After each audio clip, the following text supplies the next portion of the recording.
Only 7 days में आप अपने हैंड राइटिंग को सुंदर बना सकते हैं A to Z writing concept के साथ। नेक्स्ट 15 मिनट आपको पूरे ध्यान से इसमें बताई गई 10 टिप्स को सुनना है, जिसमें बताया गया है कि राइटिंग को शुरू करने से पहले आपको किन किन बातों का ध्यान रखना चाहिए। यदि आपने इन बातों को ध्यान में रखा तो राइटिंग अपने आप सुंदर हो जाएगी। Tips number 1, suitable pen. यूँ तो मार्केट में लॉट ऑफ पेन है, example fountain pen, ball pen, gel pen. Fountain pen से राइटिंग की स्पीड स्लो होती है और बॉल पेन से बहुत फास्ट होती है। अब हमें ये देखना है कि राइटिंग लिखते समय हमारी स्पीड ना तो स्लो हो और ना ही फास्ट। उसके लिए आप जेल पेन का यूज़ करेंगे, क्योंकि जेल पेन से स्पीड मीडियम होती है। और जो स्टूडेंट पेंसिल यूज़ करते हैं तो उनकी पेंसिल ना तो अधिक शार्प होनी चाहिए और ना ही अधिक ब्लंट।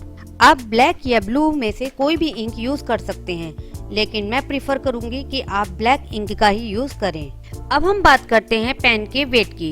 यूँ तो मार्केट में डिजाइनेबल पेन अवेलेबल हैं और बच्चों को अट्रैक्ट भी करते हैं। बच्चे वही पेन यूज़ करना पसंद करते हैं, लेकिन उससे उनकी राइटिंग इफेक्टेड होती है। तो उसके लिए पेन हल्के वेट का होना चाहिए। पेन की ग्रिप प्रॉपर हो, जिससे पकड़ने में आसानी हो और लिखते समय आपके हाथ में पेन ना हो। जो भी पेन आप यूज़ करें वह इंक नहीं छोड़ता हो। ज़्यादातर देखा गया है कि पेपर पर इंक छोड़ देते हैं, जिससे राइटिंग गंदी दिखाई देती है और साथ ही साथ समझ में भी नहीं आती है। Tips number 2, pen grip. Pen को पकड़ने का सही तरीका आपकी तीनों फिंगर टच होनी चाहिए, thumb, index finger, middle finger. Thumb और इंडेक्स फिंगर से आप पेन की ग्रिप पकड़ेंगे और मिडिल फिंगर पीछे सपोर्ट के लिए होगी। फिंगर का एंगल बाहर की तरफ होना चाहिए, अंदर की तरफ नहीं। पेन आपका नकल के आसपास होना चाहिए, इट मीन्स हड्डी के जोड़ के पास होना चाहिए। पेन आपका हड्डी के आसपास नहीं होगा तो आपकी राइटिंग अच्छी नहीं आएगी। इसके साथ साथ आपको यह भी पता होना चाहिए कि पेन को कितनी डिस्टेंस से पकड़ना चाहिए। पेन को लगभग 1.5 सेंटीमीटर की डिस्टेंस से पकड़ना चाहिए।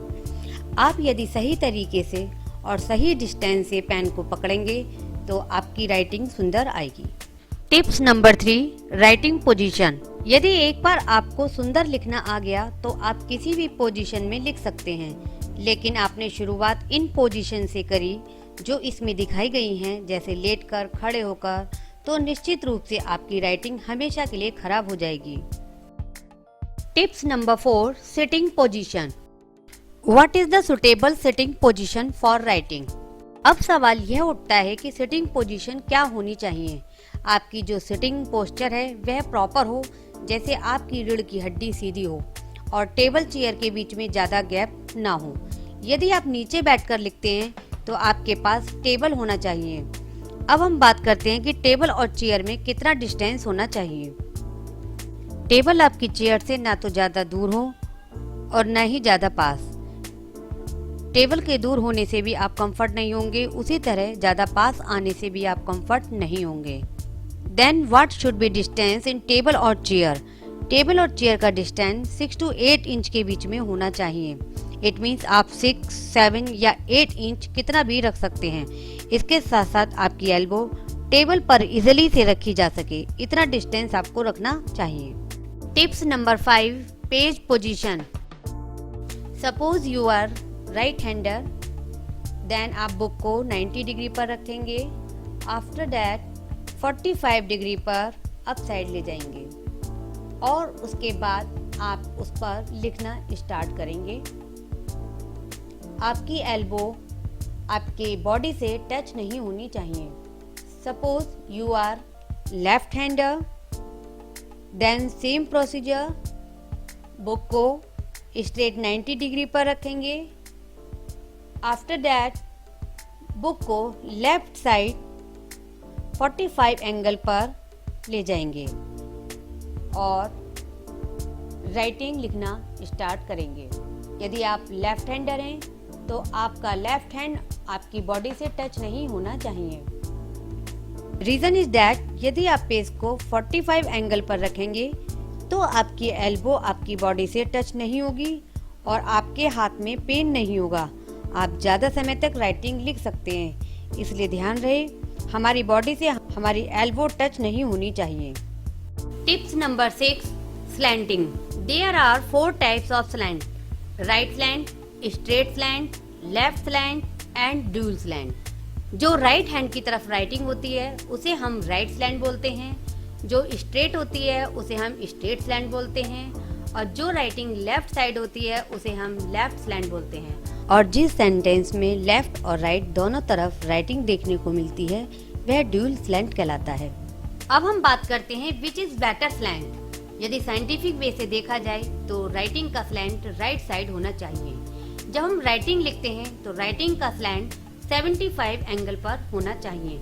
इट मीन्स जो राइटिंग हम लिख रहे हैं वह राइट साइड की ओर झुकी हुई होनी चाहिए। हमें अपनी राइटिंग का एक ही स्लैंट रखना चाहिए। ग्राफोलॉजी बेस पर देखा जाए तो राइट इज बेस्ट। यदि आप राइट साइड लिखते हैं तो आपकी सारी राइटिंग राइट साइड की तरफ होनी चाहिए। यदि आप स्ट्रेट लिखते हैं तो आपकी सारी राइटिंग स्ट्रेट होनी चाहिए। जैसा कि आप पहले वाले हेलो में देख रहे हैं उसमें स्लैंट एक से नहीं है। जैसे एच लेटर अलग है, एल अलग है और ओ अलग है, लेकिन दूसरे वाले लेटर में हर एक लेटर सेम स्लैंट पर है। तो आपको दूसरा पैटर्न फॉलो करना है, चाहे आपकी राइटिंग स्ट्रेट हो या right. Tips number 7, pressure. Friends, अब हम बात करेंगे प्रेशर की। प्रेशर 3 टाइप्स के होते हैं: heavy pressure, light pressure and medium pressure.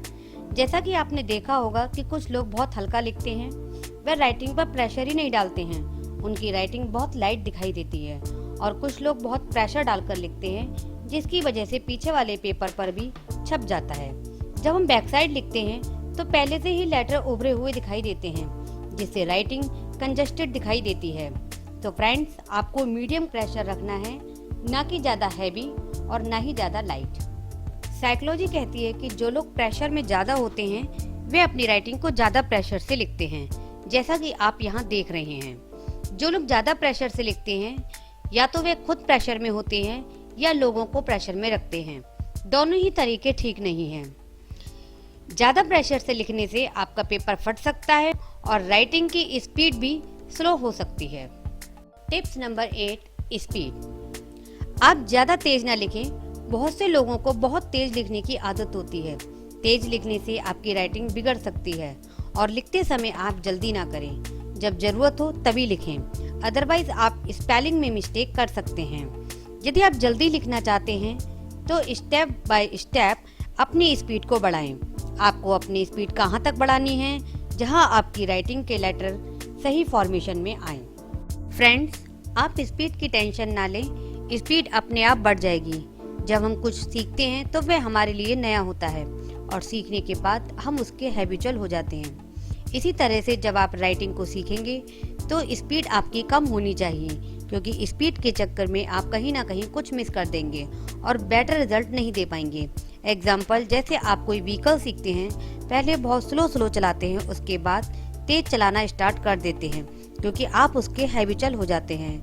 तो फ्रेंड्स, आप स्पीड की टेंशन ना लें, स्पीड अपने आप बढ़ जाएगी। Tips number 9, shape, size and height.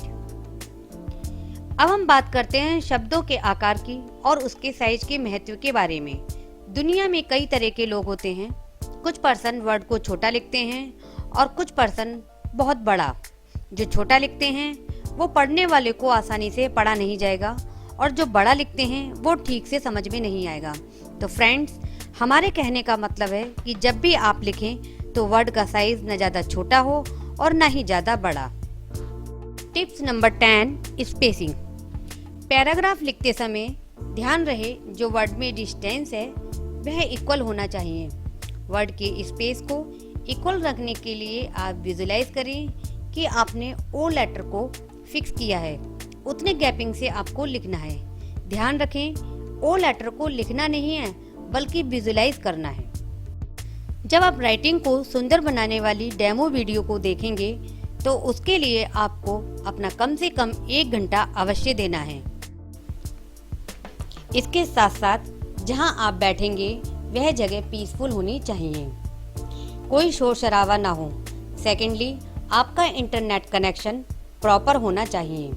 इसके अलावा आप जिस डिवाइस से वर्क कर रहे हैं वह प्रॉपर हो और उसका वॉल्यूम भी प्रॉपर हो, जिससे आपको परेशानी का सामना ना करना पड़े और आप बेटर रिजल्ट दे सकें।